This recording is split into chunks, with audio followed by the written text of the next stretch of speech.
The part 2 of Mr. James' office scandal. This is a part you can't afford to miss. The projector kept running. James couldn't look away from himself on the screen. Every arrogant step replayed. Every cruel word. The board watched, silent. Mr. Lee leaned forward, his fingers steepled. "Mr. James, tell me, do you remember what respect means?" James swallowed hard. Every answer he'd rehearsed sounded like a joke now. I was just trying to lead," he managed. "Leadership is earned," Mr. Lee replied, voice quiet but razor sharp.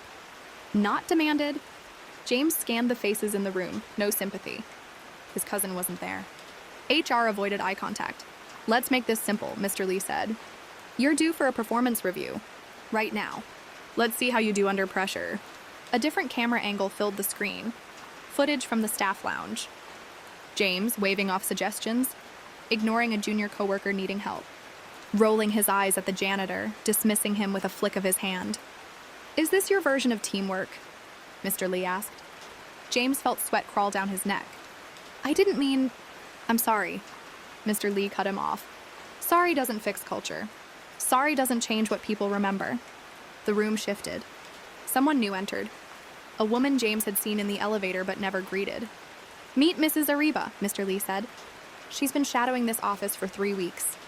Undercover. Her report decides who stays and who goes." James's chest tightened. He thought he'd played the office game, unknowingly starring in the worst kind of reality show. Mrs. Ariba produced a thick folder. Printed emails, notes, anonymous complaints. Most signed with James's name in bold. James tried to protest. "I was just..." Mr. Lee stood, glassy-eyed and cold. This company needed a change.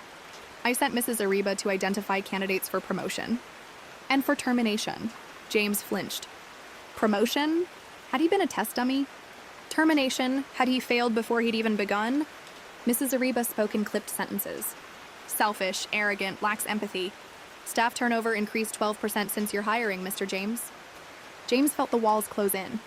Mr. Lee nodded to security. 2 men entered, standing by the door. "Pack your things," Mrs. Ariba said. James stared at his hands.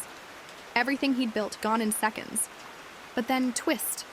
Mr. Lee held up a single sheet. "Wait." The entire board froze. "It seems someone has also filed a complaint against you, Mrs. Ariba." He handed her a letter, anonymous, typed out, slid under the owner's door. "Accused of forging reviews, manipulating staff, creating toxic drama," Mr. Lee read aloud, his eyes narrowing. Mrs. Ariba bristled. "Excuse me?" James looked up, a flicker of hope struggling to light. Was he not the only target? Or had someone tried to save him at the last minute?